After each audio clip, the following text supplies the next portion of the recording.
not one of the strongest teams that they used to be, but still, you're able to steal 2 wins. One of the toughest places to play, Yost Ice Arena. You gladly take it. So we'll see what Jeff Jackson's boys can do here. Again, the coverage on Z94.3 gets underway at 3:45 with my good buddy Darren Pritchett, and hopefully we see another win for the Irish Icers. There you go. Where can people find your work and masterpieces, Matt? MatEmbury on Twitter. All right, buddy. We'll talk with you soon. Have yourself a good weekend. Anytime, Tom. Matthew Embury, our official IndyCar contributor, talking some IndyCar funny season. We now know it's official where James Hinchcliffe will land for the Indianapolis 500, the Grand Prix in Texas, and that's Andretti. So we talked a little bit about that. Talked a little bit about the Daytona 500 and Ryan Newman. But right around the corner, helping us play the homer card is Matthew Hicks. We'll be right back right here on the Balance Radio Network.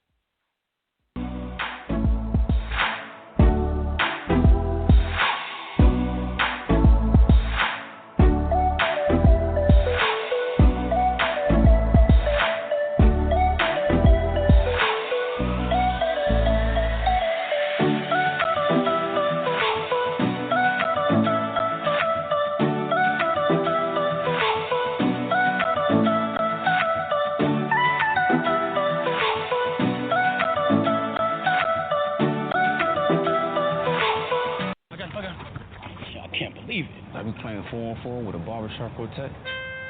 Pass the ball, pass the rock. We're open, just pass the ball.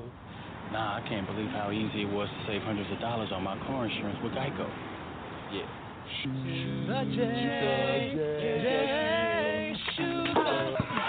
Believe it, Geico could save you 15% or more on car insurance. Morning face. You get it when you don't sleep well. This is what happened to Linda. Morning, guys. Good morning. Ah, what is that thing? It's me, Linda. Oh my God, it talks! Run! No, it's me, Linda from HR. It looks hungry! Save the children! Save them! Stay back, I've got mace! Ow, that went in my eye. Quit moving! It's called beauty sleep for a reason. And there's never been a better time to get some. Get 20% off IKEA Sultan mattresses. IKEA, love your home. The Air National Guard is a reserve component of the United States Air Force and serves alongside active-duty Air Force members in times of a national crisis. In addition, the Air Guard serves the state and local community in a wide range of capacities. The reason people join the Air Guard is as diverse as our members and includes such reasons as a deep desire to serve their country, money for college, travel, new job skills, and the pride that goes along with belonging to the greatest military organization in the world. I joined because I felt a calling to serve my country, but I didn't want to be far away from my family, so the Indiana Air National Guard was a perfect fit for me. With over 95 different career opportunities to choose from and 100% paid college tuition to any state-funded college, why not give us a call? Call 1-800-841-3103 or visit online at goang.com to find out more. Again, that's 1-800-841-3103. The Air National Guard, guarding America, defending freedom.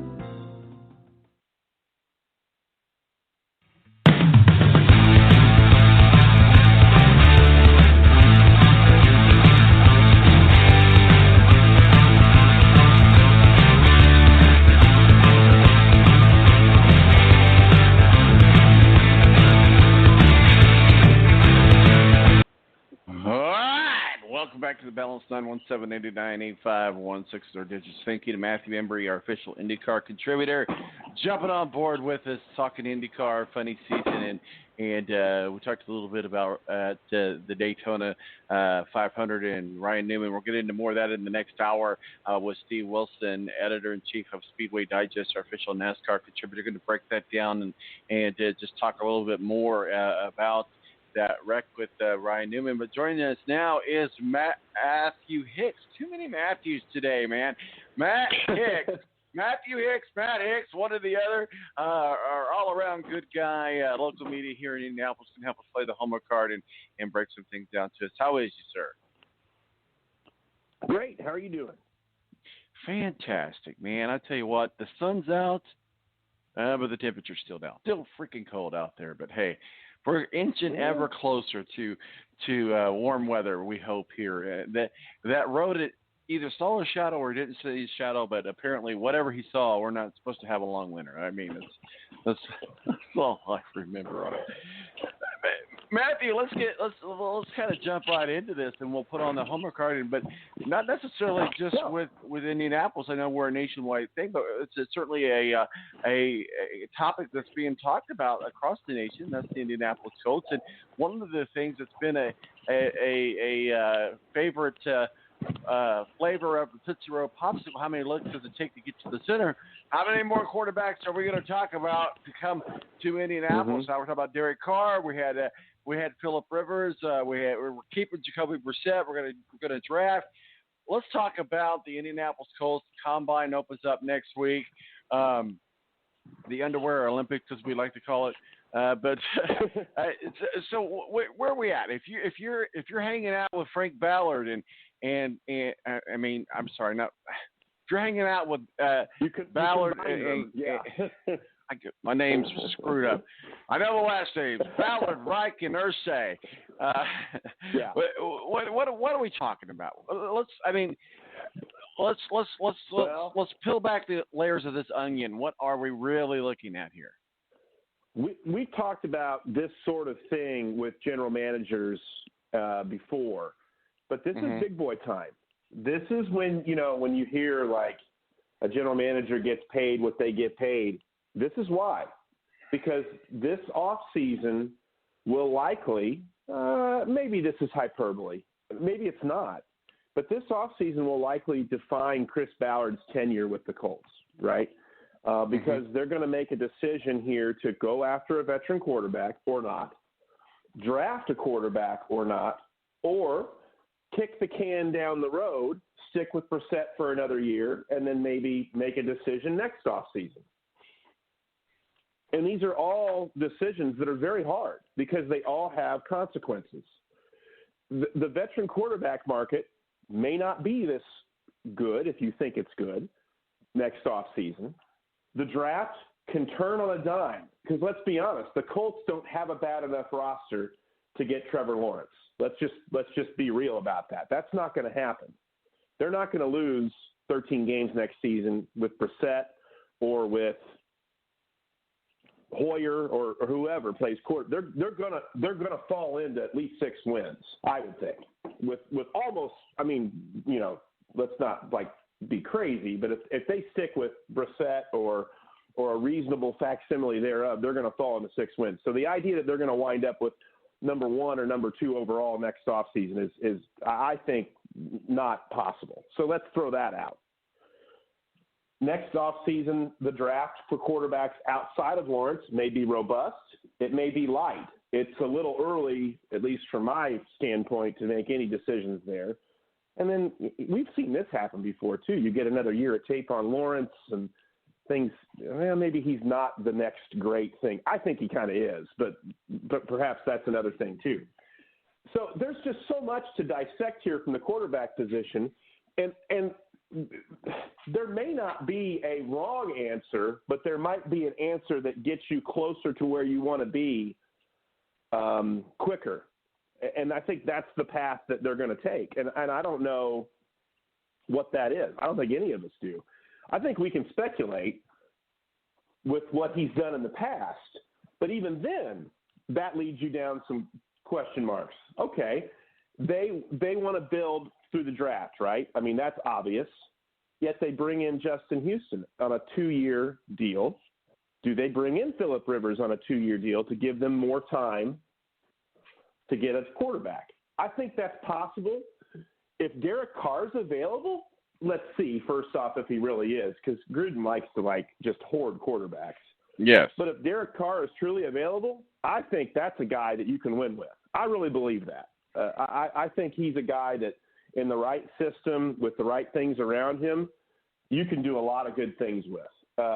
That, to me, would be somebody worth mortgaging some future for. But, again, Ballard, I think, puts a different value on these draft choices than most general managers.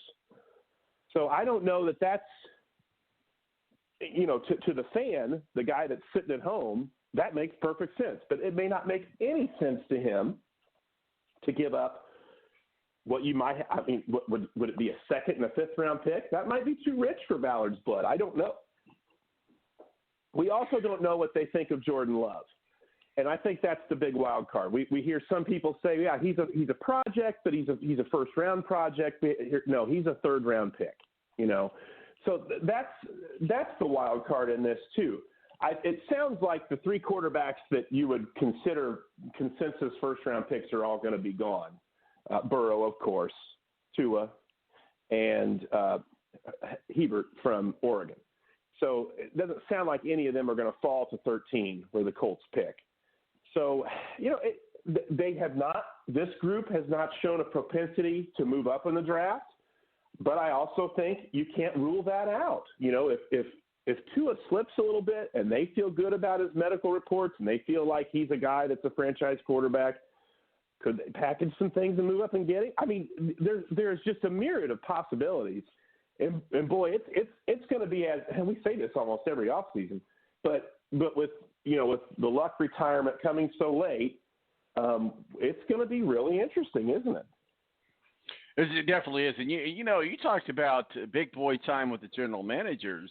I mean, how does Ballard keep from making the mistakes that the trash can fire, the train wreck of Brixton made prior to him? How does he not make those mistakes? Let me give you 4 names here. If you're Frank Ballard, who do you go with? You've got Phillip Rivers, Jordan Love, Matthew Stafford, or Derek Carr. Those are 4 names that you have on your menu. Who do you pick from? Well, I tell you, what would give me the break the tie between Stafford and Carr for me is the price of admission, right?